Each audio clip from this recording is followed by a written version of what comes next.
हमारे पास बहुत सारे पेरेंट्स आते हैं, कहते हैं कि डॉक्टर साहब हमें अपने बच्चे को पेनलेस वैक्सीन लगवानी है। वो हर वैक्सीन में ही आके पूछते हैं कि हमें पेनलेस लगवा दो। सबसे पहले तो ये बात क्लियर कर देता हूँ कि जो पेनलेस का जो ऑप्शन है वो केवल डीपीटी वैक्सीन में ही अवेलेबल है और किसी भी वैक्सीन में पेनलेस का ऑप्शन अवेलेबल नहीं है। और ये जो वैक्सीन है ये 6 हफ्ते पे, 10 वीक्स, 14 वीक्स और फिर 1.5 साल की एज पे बच्चे को लगाई जाती है।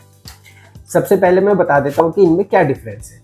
जो पेनफुल वैक्सीन है उसके अंदर हम जो पर्टूसिस वैक्सीन है उसमें हम होल सेल कंपोनेंट यूज़ करते हैं और जो पेनलेस वैक्सीन है उसके अंदर हम पर्टूसिस वैक्सीन का ए सेलुलर कंपोनेंट यूज़ करते हैं। जो जिसको कि हम पेनलेस वैक्सीन कहते हैं, उसको लगाने के बाद ऐसा नहीं है कि जब हम प्रिक करते हैं, प्रिक हम दोनों वैक्सीन से करेंगे इंट्रामस्कुलर वैक्सीन लगाने के लिए, तो वो वाला पेन तो दोनों ही वैक्सीन में होगा।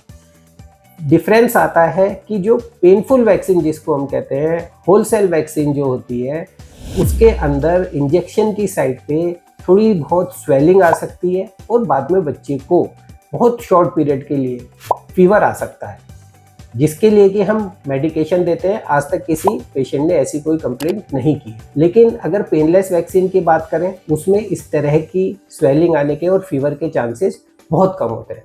केवल एक यही डिफरेंस है और कोई डिफरेंस नहीं है। एफिकेसी की बात करें तो लॉन्ग रन में दोनों वैक्सीन की एफिकेसी इक्वल पाई गई है, उसमें कोई डिफरेंस नहीं है।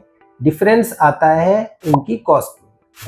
जो पेनलेस वैक्सीन है, जो ए सेलुलर वैक्सीन है, वो पेनफुल वैक्सीन यानी कि जो होल सेल वैक्सीन है उससे 1500 से 2000 रुपये एक्स्ट्रा कॉस्ट कर। तो अगर आप इतना पे करने के लिए, एक्स्ट्रा पे करने के लिए तैयार हैं तो आप पेनलेस वैक्सीन के लिए जा सकते हैं, अदरवाइज पेनफुल वैक्सीन में भी कोई नुकसान नहीं है।